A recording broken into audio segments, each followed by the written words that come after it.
Hello everyone, Sarika's authentic रेसिपीमध्ये तुमचं स्वागत आहे। आज आपण ख्रिसमस स्पेशल प्लम केक करणार आहे। पाहू शकता किती सुंदर असा हा केक बनतो। चला तर आता आपण रेसिपीला सुरुवात करूया। मी इथं अर्धी वाटी संत्रा ज्यूस घेतलेला आहे। त्याच्यामध्ये आता आपण ड्रायफ्रूट घालणार आहे। मी इथं काजू, बदाम, काळे मनुके, लाल मनुके आणि तुम्हाला जे हवं ते तुम्ही ड्रायफ्रूट टाकू शकता। मी इथं चेरी टाकलेले आहेत, थोडेसे टूटी फ्रूटी टाकणार आहे, थोडेसे अक्रोड टाकणार आहे।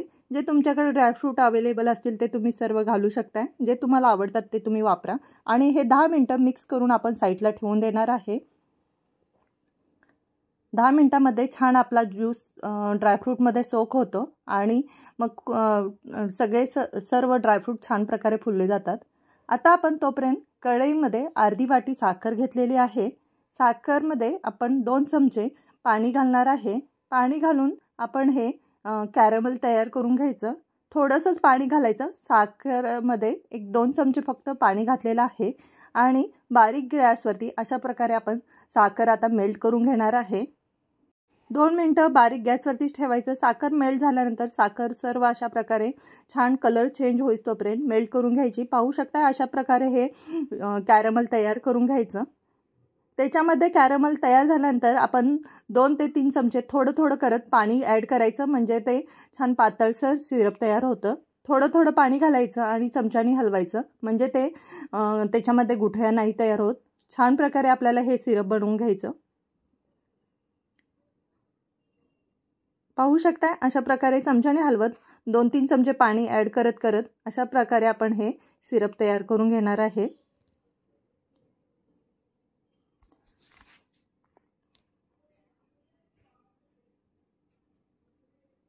खालून नाही तर तळाला साखर अशी घट्ट होते, म्हणून थोडं पाणी ॲड करायचं आणि हे आपण थंड मिश्रण करून घ्यायचं। पाहू शकता इथं आता मी 5 ते 6 चमचे पर्यंत पाणी घातलेलं आहे आणि अशा प्रकारे हे कॅरमल तयार केलेलं आहे। पाहू शकता अशा प्रकारेच आपल्याला हे कॅरमल हवं आहे आणि कलरही अशाच प्रकारे छान पाहिजे आहे। आता हे आपण थंड करून घ्यायचं। आता आपले हे ड्रायफ्रूट आपण जे सोक करायला ठेवले होते ते छान प्रकारे फुललेले आहे। आता आपण ते सर्व गाळणीतून काढून घ्यायचे, त्यातला ज्यूस सर्व काढून घ्यायचा।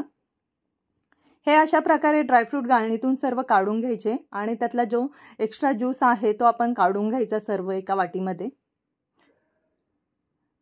पूर्ण ड्रायफ्रूट असे सर्व बाजूला ठेवायचे आणि सर्व ज्यूसही साईडला काढून घ्यायचा। अशा प्रकारे हा संत्र्याचा 1-2 चमचे ज्यूस निघतो, तो आपण नंतर केकमध्ये ॲड करणार आहे। ड्रायफ्रूटमधले सर्व ज्यूस निघाल्यानंतर त्याच्यामध्ये 1-2 चमचे आपण मैदा घालणार आहे आणि सर्व कोट करून घेणार आहे। अशा प्रकारे आपण ड्रायफ्रूट कोट केले तर ते आपल्या केकच्या तळाला नाही जात, नाहीतर असेच टाकले तर ते केकच्या पूर्ण लास्टला तळाला जाऊन बसतात। त्यामुळे मैदा टाकून अशा प्रकारे हे कोट करून घ्यायचे आणि मगच ते केकमध्ये घालायचे। पाहू शकता अशा प्रकारे मी 1 चमचा सर्व मैदा सर्व ड्रायफ्रूटला लावून घेतलेला आहे। आता आपण एका बाउलमध्ये 1 वाटी पिठी साखर आणि अर्धी वाटी मी दही घेतलेला आहे आणि त्याच वाटीनं 1 वाटी रिफाइंड तेल घेतलेलं आहे। पिठी साखर, दही आणि रिफाइंड तेल असं सर्व एकत्र करून छान मिक्स करून घ्यायचं। दही थोडंसं गोडसरच घेतलेलं आहे आणि हाफ वाटी घेतलेला आहे। 1 वाटी पिठी साखर आणि 1 वाटी रिफाइंड ऑइल घेतलेले आहे। आता सर्व छान फेटून घ्यायचं। अगदी छान 5 मिनिटं हे मिश्रण सर्व साखर अगदी मेल्ट होईस तोपर्यंत छान फेटून घेणार आहे। अशा प्रकारे विपिंगनं तुम्ही छान प्रकारे मिक्स करून घ्या हे सर्व।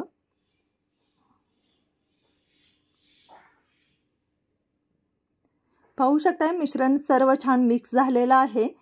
छान साखरही सर्व छान मिक्स झालेले आहे। आता आपण त्याच्यावरती चाळणी ठेवायची। त्यामध्ये 1 वाटी मी गव्हाचं पीठ घेतलेलं आहे आणि त्याच्यामध्ये हाफ वाटी मी मैदा घालणार आहे। तुम्ही फक्त मैद्याचाही करू शकताय, पूर्ण 1.5 वाटी मैदा घेऊ शकताय, नाहीतर प्रमाण तुम्ही असंही घेऊ शकताय, हाफ पण करू शकताय। मी त्याच्यामध्ये आता 3 ते 4 चमचे कोको पावडर घालणार आहे।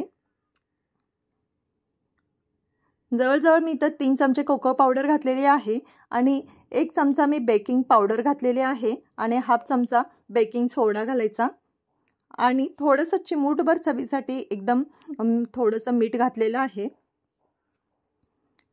आता हे सर्व मिश्रण आपण छान मिक्स करून घ्यायचं आणि अशा प्रकारे आपण हे गाळणीतून छान केकच्या बॅटरमध्ये हे मिश्रण गाळून घ्यायचं। सर्व छान मिक्स करत करत आपण हे चाळायचं आहे।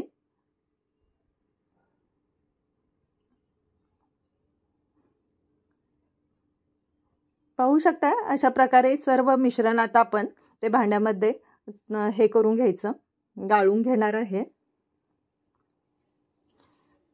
आता आपण हे सर्व छान मिश्रण मिक्स करून घ्यायचं। अशा प्रकारे छान स्पॅच्युला एक साइडने फिरवत कट अँड फोल्ड मेथडमध्ये हे सर्व छान मिक्स करून घ्यायचं।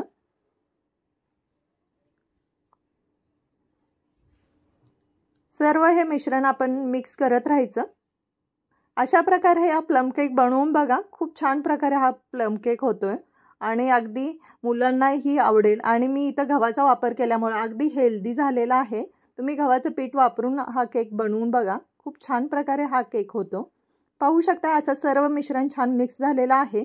त्याच्यामध्ये आता आपण जे ड्रायफ्रूट सर्व भिजवलेले होते ते घालणार आहे आणि आपण जे साइडला कॅरमल करून ठेवलं होतं तेही कॅरमल त्याच्यामध्ये घालायचं आहे।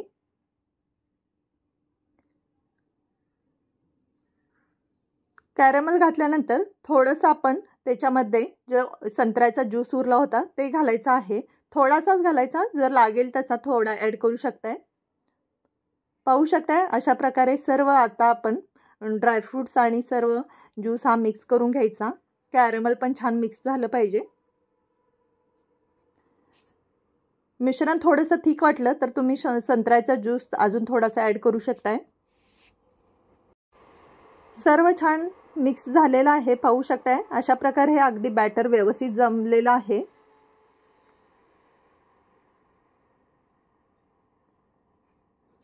आता तर ह्याच्यामध्ये तुम्ही व्हॅनिला इसेन्स किंवा मिक्स फ्रूट इसेन्स, जो इसेन्स आवडतो तो 1-2 थेंब घालून मिक्स करून घ्या आणि हे सर्व बॅटर आता आपण ह्याच्यामध्ये केकच्या टीनमध्ये घालणार आहे। केकच्या टीनला मी इथं बटर पेपर लावून घेतलेला आहे, थोडंसं तेल लावून बटर पेपर लावलेला आहे आणि अशा प्रकारे सर्व हे बॅटर घालायचं आहे।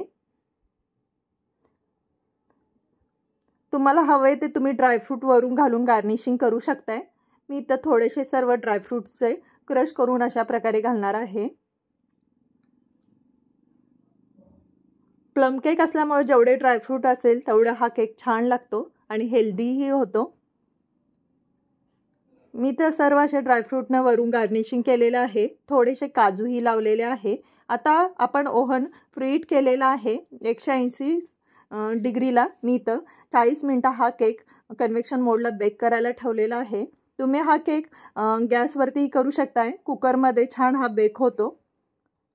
40 मिनिटानंतर आपला हा केक छान प्रकारे बेक झालेला आहे। पाहू शकता अशी टूथपिक क्लीन निघली म्हणजे हा आपला केक बेक झालेला आहे। जर हा थोडासा टूथपिकला लागला तर अजून तुम्ही 10 मिनिटं हा केक ठेवू शकताय। आता आपण हा केक थंड करून घ्यायचा। थंड झाल्यानंतर अशा प्रकारे हा साइडने आपण सोडवून घ्यायचा आणि एका प्लेटमध्ये हा आपण डिमोल्ड करणार आहे। बटर पेपर काढून घ्यायचा। पाहू शकता किती सुंदर असा हा केक झालेला आहे। कलरही खूप सुंदर येतो आणि खूप छान टेस्टलाही एकदम सुंदर लागतो आणि अगदी हेल्दी हा केक होतो। आता आपण हव्या तर तुम्ही स्लाइसमध्ये हा केक कट करून घेऊ शकताय।